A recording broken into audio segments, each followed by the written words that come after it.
J.K.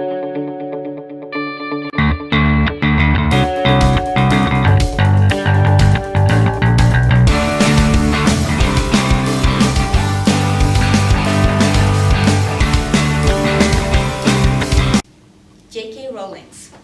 Who are these people? The First Wave, Harry Potter, Being in Balance, The Secret, The Kite Runner, Wings. What are these titles? These are authors and books. So a quick question for all of you. When was the last time you picked up a book and read it completely? Anyone? When was the last time you guys did that? Did you guys do it in the last month? Couple of months. Couple of months ago? So no one's a couple of years ago, right? Yeah, that's good. And I'm also not talking about just comics or magazines, or the back cover of one of your favorite books that you want to eventually read, right? The last book I read completely was Breaking Dawn. And if you've seen the movie out there, so you know what kind of books I like. I am currently reading The Secret. It's all about laws of attraction and so forth. I know it is hard with our busy schedules and our lives. When we have family, we have kids, we have a job, it's really tough to just pick up a book and read. But today I'm going to try to persuade you to read just one book a month. It's very easy. It could be 50 pages or 500 pages, depending on your interest. It could be fiction or nonfiction, but just one book. In order to persuade you, I'm going to tell you some scary facts about literacy. Now, I have provided a handout that states these facts as well. I believe all of you have it.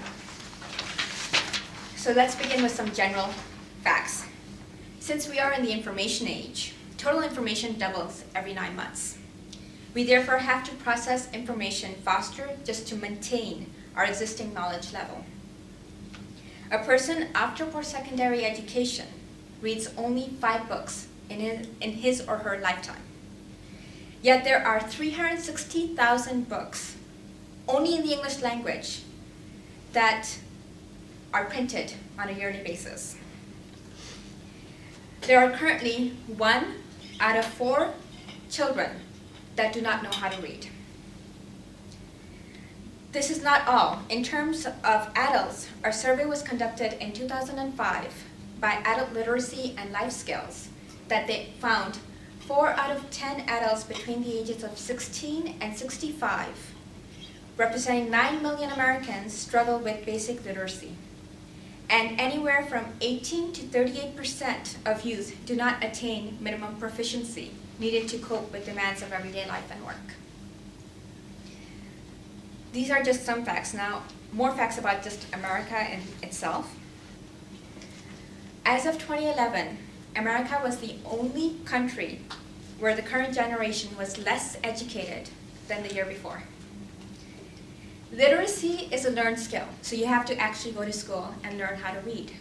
Illiteracy is something you pick up from your family, your parents. So if you grew up in an environment where there were no books around, where no one read to you, you will pick that up very easily. You have to learn how to read. Nearly 85% of juveniles who face trial in a court system today are functionally illiterate. And 60% of all inmates are functionally illiterate.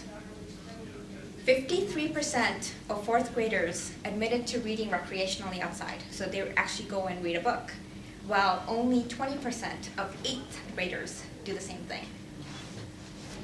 75% of Americans who receive food stamps perform at the lowest 2 levels of literacy, and 90% of high school dropouts are on welfare. Reports also show that literacy directly costs the healthcare system $70 million every year. This is only in America. And in 2013, Washington, D.C. was the most literate American city, in a third row, followed by Seattle and then Minneapolis. Now this is a surprise here for you guys, the last fact. Long Beach, California was ranked the country's most illiterate city, followed by Mesa, Arizona, and then Aurora, Colorado. So are you guys convinced that you guys should read one book at least a month? If not, another basic fact that everyone here can relate to. We all joined Toastmasters to improve our speaking skills, correct? I'm seeing nods. Yes. When we read, we increase our vocabulary. And that increases the ability to communicate more effectively with the speaking skills we attain in Toastmasters. Okay, so now the facts must have scared you all, right? Are you going to go home and pick up a book? Yes. No, I'm not saying no there. Okay. So, reading fluently provides changes for fulfilling life in terms of job skills, financial stability, or academic achievement. Reading teaches you to deal with life issues when they come up. You might be wondering how. Well, when you read a sentence, if you don't know one particular word in that sentence, you could pick it up. You could decipher it through analytical skills from the complete sentence.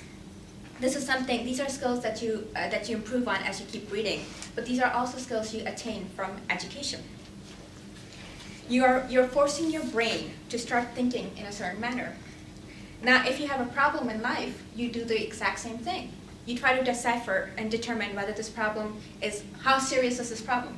Do I need to start freaking out and go curly mad and crazy, or can I just stay calm and let the and maybe forget about the problem for a bit and it'll resolve itself? Or do I need to do some basic steps to resolve the problem? So these are things that you attain through education and also through reading, and you apply those to your everyday life. Now, if you have a problem, there are some basic benefits as well in how to resolve those. Even though many know that being able to read proficiently has many benefits, not everyone can or does. Why? There are many barriers to learning, such as I mentioned before, job or money problems, lack of childcare, and transportation. There would be a huge toll on our government financially to provide education programs within companies to improve reading skills, provide childcare and elderly care, and lower fares for transportation. There are also many programs out there that help adults learn to read better. Since the government has not had the chance to put the financial ease on people, and if making time available for a program is difficult, there are other ways to add reading into your life. Some might argue that I do not know how to read, so why should I stress out more? Well, let me ask you these questions. Some of you might know the answers. Why is the sky blue? How does the Earth revolve around the sun? What does E equal mc squared actually mean? When was World War I? Why can't a bird swim? Now, if you know kids, every single time they come up with something, the first question that pops into their head is why. And they'll keep coming to you. And something I watched Full House, something that the dad, God, his name, he said to his daughter, Stephanie, was that, okay, Stephanie asked, how do you know everything? Dad goes, well, I know the answers, and if I don't, I make it up. And that's basically what that helps. So you have to make up some stuff. You might have mastered reading, but if you don't read, how can you increase your knowledge? We are in the information age rather than the industrial age. So information knowledge is extremely important in our daily lives. We need to keep up with our knowledge in order to stay ahead in the rat race. So are you convinced yet? Are the facts scaring you? No? Okay, let's see. Your children or grandchildren might ask you a question about latest technology or latest fashion trend.